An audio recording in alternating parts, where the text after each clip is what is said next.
साथियों, welcome back to our YouTube channel Medico Help RJ. आज की इस सीरीज के नेक्स्ट टॉपिक में हम बात करने वाले हैं एक ऐसे टॉपिक के बारे में जो 4 से 5 नंबर का टॉपिक आपका यूनिवर्सिटी एग्जाम में क्लियर करेगा। बहुत छोटा सा वीडियो होने वाला है और आज के टॉपिक का नाम है importance of microbiology in nursing field. ठीक है, तो नर्सिंग के अंदर माइक्रोबायोलॉजी का क्या योगदान होता है, क्या होना चाहिए, एक नर्सेज के लिए क्या माइक्रोबायोलॉजी कैसे एक इम्पोर्टेंट रोल प्ले करती है। ठीक है, तो उन सभी के बारे में हम बात करने वाले एक छोटी सी वीडियो के अंदर। यदि चैनल पर नए हो तो चैनल को सब्सक्राइब करके अपने साथी दोस्तों के साथ शेयर जरूर कर देना और वीडियो अच्छा लगे तो वीडियो को एक लाइक जरूर दे देना। ठीक है, तो चलते हैं हम आज के नए एपिसोड में। Let's go. हाँ तो दोस्तों, हम बात कर लेते हैं आज अपने एक छोटे से टॉपिक के बारे में, importance of microbiology in nursing. ठीक है, बहुत ही छोटा सा टॉपिक है, आपके 2 4 5 नंबर में आपके यहाँ यूनिवर्सिटी एग्जाम में पूछ सकता है ये। तो बात कर लेते हैं हम आज की इस टॉपिक की कि importance of microbiology in nursing. चलते इसमें अपन इंपॉर्टेंस की ओर एक एक पॉइंट को कवर करते चलेंगे अपन कि कैसे क्या महत्वपूर्ण होता है ये नर्सिंग फील्ड के लिए। तो पहला पॉइंट है इसमें कि knowledge of microbiology helps a nurse in every field of health care. कहने का क्या मतलब है इसका कि माइक्रोबायोलॉजी की जो नॉलेज होती है वो मदद करती है एक नर्स के लिए, उसके जो भी हेल्थ केयर में जो भी प्रोसीजर्स होती है, जो भी फील्ड, प्रत्येक फील्ड में उसकी मदद करती है। ठीक है, दूसरा पॉइंट है by studying microbiology nursing students know about the mode of spread of infection. ठीक है, तो माइक्रोबायोलॉजी के अध्ययन के द्वारा जो नर्सिंग स्टूडेंट्स होते हैं वो जो इन्फेक्शन किस तरीके से फैलता है, ठीक है ना, किस तरीके से फैलता है, क्या इसकी सीवियरिटी होती है, उसके बारे में जानने को मौका मिलता है किसके द्वारा, माइक्रोबायोलॉजी के द्वारा। It would help a nurse to look for control methods for spread of infection, कि जो इन्फेक्शन बढ़ रहा है, जिस तरीके से बढ़ रहा है उसको कंट्रोल कौन से तरीक़ों से किया जा सकता है, ये भी एक नर्स की मदद करती है माइक्रोबायोलॉजी सब्जेक्ट। ठीक है, अब आगे बात करते हैं अपन। Knowledge of microbiology help nurse to understand the difference between the positive organism of disease and normal bacterial flora. कहने का मतलब है कि जो माइक्रोबायोलॉजी का ज्ञान होता है वो एक नर्स की मदद किस तरीके से करता है, उसको ये समझने में, जो पॉजिटिव ऑर्गेनिज्म, जो मतलब कहने का मतलब कि ऐसे माइक्रो ऑर्गेनिज्म जो डिजीज़ कोज करते हैं और ऐसे माइक्रो ऑर्गेनिज्म जो नॉर्मली होते हैं, कोई डिजीज़ कोज नहीं करते, उन दोनों कैटेगरी में डिफरेंस जो करने का जो ज्ञान मिलता है, जो समझ मिलती है, वो माइक्रोबायोलॉजी के द्वारा ही नर्स एक जुटा पाती है, या नर्स के अलावा कोई भी एक इंडिविजुअल ये जो नॉलेज होती है एक पॉजिटिव ऑर्गेनिज्म और एक नॉर्मल बैक्टीरियल फ्लोरा या नॉर्मल ऑर्गेनिज्म के बीच में जो डिफरेंस होता है उसको समझाने में मदद करती है माइक्रोबायोलॉजी सब्जेक्ट। ठीक है, बात करते हैं अपन अगले पॉइंट की। इसमें knowledge of microbiology help nurses to create and maintain a sterile field in the hospital. ठीक है, बहुत ही महत्वपूर्ण है ये कि हॉस्पिटल के अंदर एक स्टराइल फील्ड क्रिएट करने में, उसको बनाए रखने में जो माइक्रोबायोलॉजी का जो ज्ञान होता है, जो नॉलेज होती है उसकी, वो नर्सेज के लिए काफ़ी महत्वपूर्ण होती है। The principles of asepsis is completely based on microbiology, कि जो एसेप्सिस के जो सिद्धांत होते हैं, एसेप्सिस का मतलब क्या होता है, एसेप्सिस का मतलब होता है कि free from infection, free from infection. तो जो इन्फेक्शन को प्रिवेंट करने का, जो अवॉइड करने का, जो इन्फेक्शन को दूर करने के जो तरीके होते हैं, जो सिद्धांत होते हैं, वो माइक्रोबायोलॉजी के ऊपर ही डिपेंड होते हैं, बेस्ड होते हैं। बात करूँ मैं अगले पॉइंट की, proper disposal of biomedical waste is important in health care field.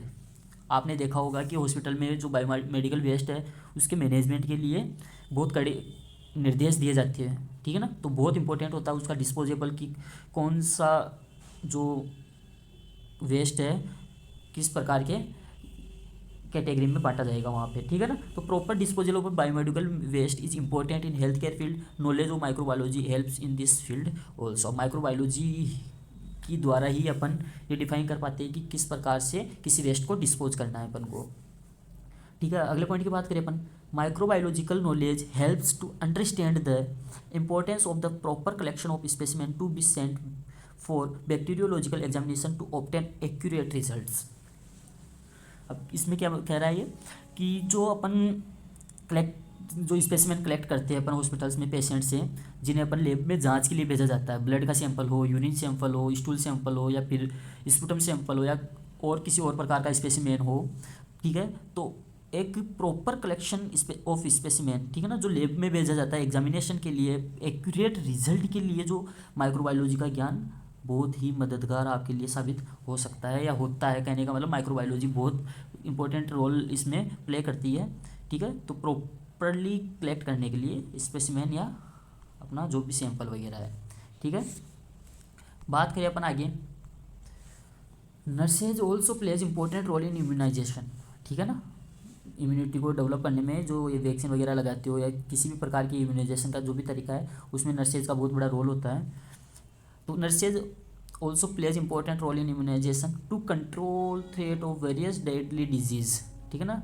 जो प्राण घातक बीमारियां होती है उनको रोकने के लिए, उनके जो जो संक्रमण हो रहा है उनका लगातार, उनको कंट्रोल करने के लिए जो एक नर्स होती है बहुत ही महत्वपूर्ण रोल निभाती है।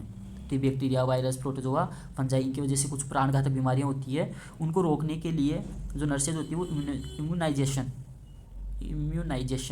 ये वाला मेथड अपनाती है, ठीक है ना। तो इसके अंदर भी माइक्रोबायोलॉजी बहुत इंपॉर्टेंट होती है, ठीक है ना। उसकी समझ के लिए किस तरीके से उसकी जो डिजीज़ है, उसका जो इन्फेक्शन फैल रहा है लगातार, उसकी स्पीड को कैसे कम करना है, ठीक है ना, टोटली इसमें बताया जाता है।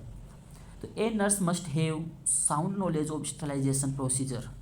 कहने का क्या मतलब होता है कि एक नर्स को होनी चाहिए, क्या होनी चाहिए, साउंड नॉलेज, अधिक ज्ञान होना चाहिए किसका, ऑफ स्टरलाइजेशन प्रोसीजर। जो स्टरलाइजेशन प्रोसीजर होती है, ये भी एक स्टरलाइजेशन, एक इन्फेक्शन को दूर करने का एक तरीका होता है, ठीक है ना। माइक्रो ऑर्गेनिजम्स को हटाना, मारना, किल करने का एक तरीका होता है स्टरलाइजेशन। मैंने एक अपने वीडियो में बात भी की स्टरलाइजेशन की।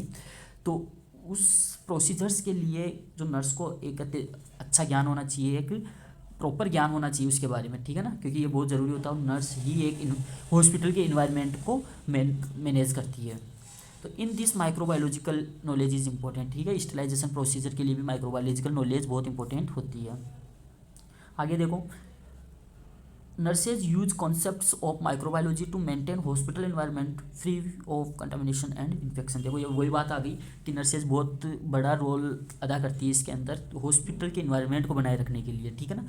तो वो क्या करती है, वो माइक्रोबायोलॉजिकल कॉन्सेप्ट्स का ही यूज किया जाता है उसके अंदर, किसके अंदर, मेंटेन हॉस्पिटल एनवायरनमेंट, ठीक है ना। हॉस्पिटल के इन्वायरमेंट जो वातावरण होता है, जो माहौल होता है, उसको मेंटेन करने के लिए माइक्रोबायोलॉजिकल कॉन्सेप्ट्स की मदद ली जाती है।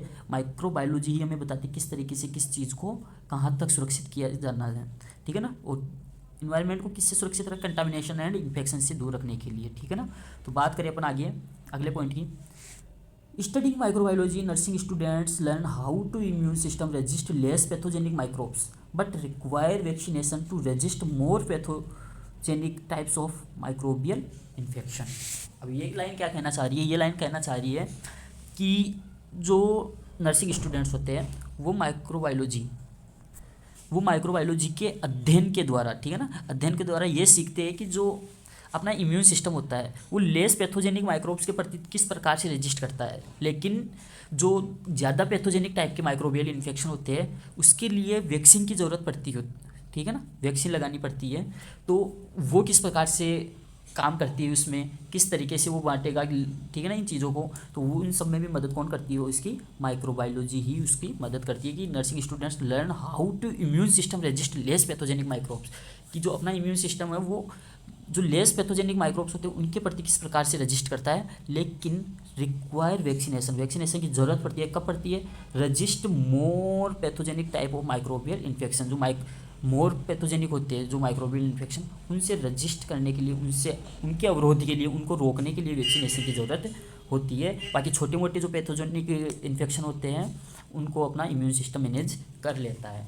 ये सब भी नर्सिंग स्टूडेंट्स माइक्रोबायोलॉजी के अध्ययन के द्वारा ही पता करता है, ठीक है। बात करें अपन अगले पॉइंट की, knowledge of microbiology helps in preventing spread of infection in community, ठीक है ना। तो माइक्रोबायोलॉजी का जो अध्ययन होता है वो मदद करता है किसमें, प्रिवेंटिंग स्प्रेड ऑफ इन्फेक्शन, जो इन्फेक्शन फैल रहा है, ठीक है ना, उसको दूर करने में, इन कम्युनिटी। एपिडेमिक का देखो 3 शब्द होते हैं, बता देता हूँ मैं आपको। एक होता है एंडेमिक, नाम सुना होगा, नहीं सुना तो बता देता हूँ। एंडेमिक का मतलब होता है कि ऐसा इन्फेक्शन या ऐसी डिजीज़ ठीक है ना, जो एक पर्टिकुलर एरिया में फैल रही है, एंडेमिक पर्टिकुलर एरिया तक सीमित है, ठीक है ना। फिर इसके बाद आता है एपिडेमिक। एपिडेमिक का मतलब क्या होता है? एपिडेमिक का मतलब होता है एक बड़े जियोग्राफिकल एरिया तक वो बीमारी या डिजीज़ वगैरह या इन्फेक्शन फैल रहा है। एपिडेमिक का एंडेमिक का मतलब होता है एक प्रॉपर रीजन, एक पर्टिकुलर छोटे रीजन में। एपिडेमिक का मतलब होता है एक बहुत बड़े जियोग्राफिकल एरिया के अंदर वो बीमारी फैल चुकी है, ठीक है ना। और एक होता है सबसे लास्ट में, जिसका नाम आपने सुना भी होगा, पेंडेमिक। अब ये क्या होता है पेंडेमिक? ये नाम सुना होगा आपने, कोविड-19 आया था तब। पेंडेमिक का मतलब होता है जो एक जगह स्थिर ना रहकर संपूर्ण विश्व के अंदर फैल जाता है। कोरोना एक ऐसी डिजीज़ थी, कोविड-19 एक ऐसी डिजीज़ थी जो एक जगह स्थिर न रहकर पूरे संसार को अपनी चपेट में ले लिया था उसने। इसलिए उस बीमारी को बोला गया था, उस इन्फेक्शन को बोला गया था, उस डिजीज़ को बोला गया था, या उस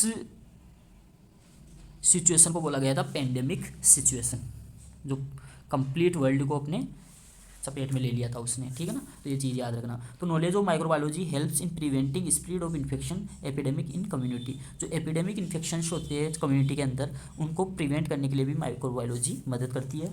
इट हेल्प्स इन इरेडिकेटिंग मतलब दूर करना, जड़ से ख़त्म करना।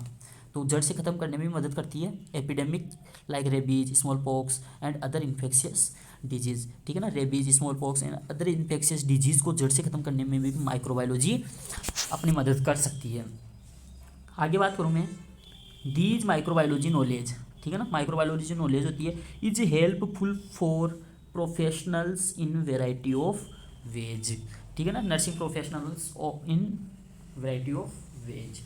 तो कहने का क्या मतलब होता है कि जो नर्सिंग प्रोफेशनल्स होते हैं, नर्सिंग एक तरह से जो नर्सिंग फील्ड होता है उसमें कई प्रकार से विभिन्न तरीक़ों से माइक्रोबायोलॉजी का जो ज्ञान होता है वो मददगार साबित होता है, बहुत बड़ी भूमिका निभाता है, ठीक है ना। तो गाइज़ ये थी आज की अपनी छोटी सी क्लास जिसमें अपन ने बात की है कि माइक्रोबायोलॉजी किस प्रकार से हेल्पफुल होती है नर्सिंग फील्ड के लिए, ठीक है ना। तो माइक्रोबायोलॉजी का इंपॉर्टेंस क्या होता है नर्सिंग के अंदर, इसकी बात अपन ने इसमें की है। कुछ 9-10 पॉइंट है जो 2, 4, 5 नंबर तक के आपका जो यूनिवर्सिटी एग्ज़ाम है उसको आराम से सफिशिएंट है उसके लिए, ठीक है ना, उसको निकाल देगी आराम से।